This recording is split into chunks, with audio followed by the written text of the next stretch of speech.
ఏమో అని మాకు అనిపించింది. Right, okay. శ్రీనివాస్ గారు, ఇక్కడ హర్యానా విషయం మనకు తీసుకుంటే ఇక్కడ కిసాన్ కావచ్చు, జవాన్ కావచ్చు, అగ్నివీర్ పథకానికి సంబంధించి కొన్ని ఇష్యూస్ అక్కడ ఎరైజ్ అయ్యాయి. దానికి ఏం చెప్తారు? ఓ రైతు సమస్య అన్నది ఆ చట్టాల మీరు సుమతి గారు అడిగేది లాస్ ఫామ్ లాస్ గురించా? కాదు, ఓవరాల్ కాన్సెప్ట్ అక్కడ ఆందోళనలు చేశారు, కిసాన్ కి సంబంధించి అక్కడ ఆందోళనలు జరిగాయి. అదే రైతు పక్షపాతిగా ఉన్నటువంటి మా సర్కారు చాలా మంచి ఉద్దేశంతో మొన్నటి ఒక ఫామ్ లాస్ ఇంట్రడ్యూస్ చేయడం జరిగింది. వారి యొక్క Punjab, Haryana, western part of UP యొక్క కొద్దిమంది రైతులు కొందరి వల్ల మిస్గైడ్ కాబడి ఈ యొక్క ఉద్యమానికి ఊతమిచ్చి దాన్ని విధి లేక తప్పనిసరి పరిస్థితిలో కళ్ళకు మరి కన్నీరు కారుస్తూ మనసులో నేను క్షమాపణ కోరుకుంటున్నా, నేను కన్విన్స్ చేయలేకపోయాను, మంచి ఉద్దేశంతో తీసినటువంటి చట్టాల గురించి చెప్తూ విత్డ్రా చేసుకోవడం జరిగింది. అంత మాత్రం ఆ చట్టాలను తప్పని కాదు, బీజేపీ ఈనాడు కూడా చాలా బలంగా నమ్ముతున్నాం మేము. ఆ చట్టాలు ఇవాళ చాలా మంది నాన్ బీజేపీ ఇంటెలెక్చువల్స్ మాట్లాడుతూ ఉన్నారు. రైతాంగం యొక్క సమస్యల అవగాహన ఉన్నవాళ్ళందరూ కూడా మంచి చట్టాలని చెప్పి, భయపడాల్సింది కాదని చెప్పేసి. దాని తర్వాత ఆ ఉద్యమం అప్పుడే చూస్తాం మనం. ఫైనల్ గా ఖలిస్తాన్ యొక్క ఉద్యమకారులు ఏ రకంగా కెనడాలో ఉండి ఇక్కడ నడిపించినారో మనకు అర్థమైంది. డబ్బులు ఏ రకంగా పంపింగ్ చేసినారో, ఏ రకంగా ఆ యొక్క పైన ఎక్కి జెండా మార్చే ప్రయత్నం చేసినారో మనం చూస్తాం మనం. అంత మాత్రం తప్పు చేసినట్టు కాదు, మేము ఓడిపోయినట్టు కాదు. ఆ విషయంలో 22, 23 పంటల మీద దేశవ్యాప్తంగా ఎంఎస్పీ స్ట్రైట్ అవే డబల్ ట్రిపుల్ వర్క్ పెంచేసి సపోర్ట్ గా నిలబడ్డట్టు సర్కార్ బీజేపీ సర్కార్ రైతుల పక్షపాతిగా ఎక్కడ తప్పు చేయలేదు. వీళ్ళు వెలిగి మీరు చూడండి, రైతులు అక్కడ ఆల్రెడీ డెవలప్డ్ రైతులందరూ కూడా ఎక్కడ మీరు ప్లేస్ చేయడంలో ఇబ్బంది కలిగింది అంటే ఎక్కడ మీరు రీచ్ కాలేకపోయారు, మీ టార్గెట్ రీచ్ కాలేకపోయింది అక్కడ? 10 years కంటిన్యూస్ గా మేము ఉన్నాం పవర్ లో, దాంట్లో ఏం సందేహం లేదు.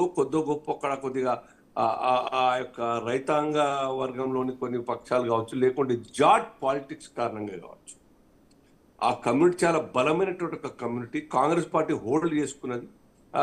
ఆ యొక్క మాజీ సీఎం గారి యొక్క నాయకత్వంలో అక్కడ జాట్ నాయకులందరినీ కూడా, జాట్ వ్యక్తులందరూ కూడా క్యాండిడేట్గా నిలబెట్టడం, టోటల్ గా కులం పేరు బలంతోనే అక్కడ పాలిటిక్స్ చేసే ప్రయత్నం చేసింది. అందులో సక్సీడ్ అయినట్టు కూడా మేము భావిస్తా ఉన్నాం సుమతి గారు. ఇది నేను అనుకోవడం అంటే, మనోహర్ లాల్ ఖట్టర్ గారు ఎంత మంచిగా పనిచేసేటప్పటి కూడాను డైనమిజం, అగ్రెసివ్నెస్ చూపించలేకపోయినారు. వారు చాలా మంచితనం, అతి మంచితనం కూడా ప్రజలకు నచ్చదు. కొన్ని డ్రామాలు కావాలి, కొన్ని కలివలి మాటలు కావాలి సుమతి గారు. సో డ్రామా చేయడంలో మీరు ఫెయిల్ అయ్యారు అక్కడ? ఏమండి, డ్రామా చేయడంలో ఫెయిల్ అయ్యారు, రియాలిటీని తీసుకెళ్ళలేకపోయారు. ఎగ్జాక్ట్లీ. సో ఈ షైనీ గారు చాలా యంగ్, డైనమిక్, అగ్రెసివ్ గా ఉంటారు. మాటలతో కావచ్చు, మూవ్మెంట్ తోని కావచ్చు. ఆ యొక్క తేడా కొద్దిగా 2 years ముందుగా వచ్చి ఉంటే రాష్ట్రంలో థింగ్స్ కూడా ఒక డిఫరెంట్ గానే అక్కడ మాటలు చెప్తాను. మా అంచనా కూడా అదే కనబడతా ఉన్నది.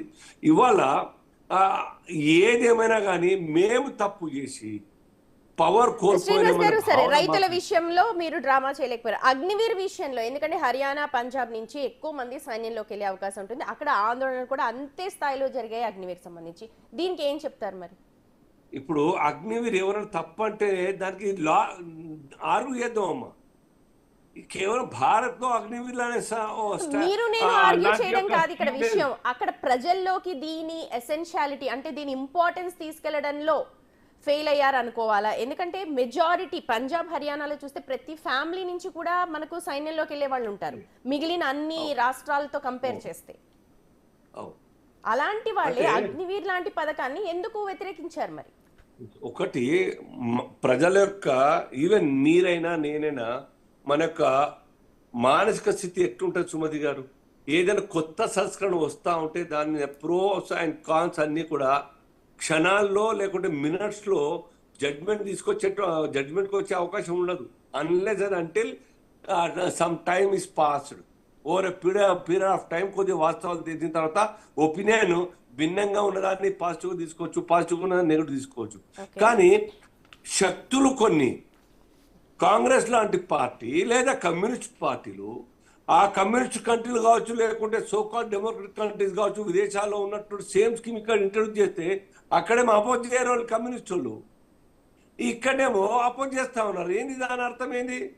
బీజేపీ తీసుకున్న నిర్ణయానికి లేకుంటే సంస్కరణకు మనకు వ్యతిరేకంగా మాట్లాడాలి. మేము సపోర్ట్ చేస్తే మాకు ఎన్నో ఓటేయాలి, మేము వాళ్ళకి చెయ్యం అంటే మా పార్టీ ఇంకెందుకు రాజకీయాల్లో అనే ఒక ఆలోచనతోని మంచిదైనా కానీ ప్రపంచంలో అనేక దేశాల్లో అమలు చేస్తున్నా కానీ ఇవాళ భారత్లో వ్యతిరేకిస్తున్నంటే they don't want BJP to continue in power. Okay, కాబట్టి వాళ్ళు సపోర్ట్ చేసుకోలేదు. కమ్యూనిస్ట్ కంట్రీ మరి ఎన్నడూ వ్యతిరేకంగా మాట్లాడిన వీళ్ళందరూ అనేక కమ్యూనిస్ట్ కంట్రీలు ఉన్నాయి, కళ్ళ ముందర చైనా ఉన్నది, మరి ఎందుకు మాట్లాడరు వాళ్ళందరూ? ఓకే, అరే ప్రతి ఇంటి నుంచి ఇజ్రాయెల్లో తప్పనిసరిగా 1 or 2 years కోసం అవును, కంపల్సరిగా సైన్యంలో పనిచేయాలి. కరెక్ట్. ఇవాళ ప్రపంచంలో దేశభక్తికి త్యాగానికి ప్రతీకగా నిలవడానికి ఇజ్రాయెల్ దేశం చూడండి మీరు. ఎందుకు నిలవడాలంతా? ఎందుకు అక్కడ ఫైటింగ్ నడుస్తూ ఉంటే, వార్ నడుస్తూ ఉంటే ఈ దేశంలో ఉన్నటువంటి యూదులు అక్కడ వెళ్తా ఉన్నారు. వాళ్ళ యొక్క పని వాళ్ళ బిజినెస్ మానుకొని మా దేశం కోసం వెళ్దాం పదండి అని చెప్పి ఎందుకు బయలుదేరినారు? You can seek report from departments. Okay, ఎందుకు పోతా ఉన్నారు?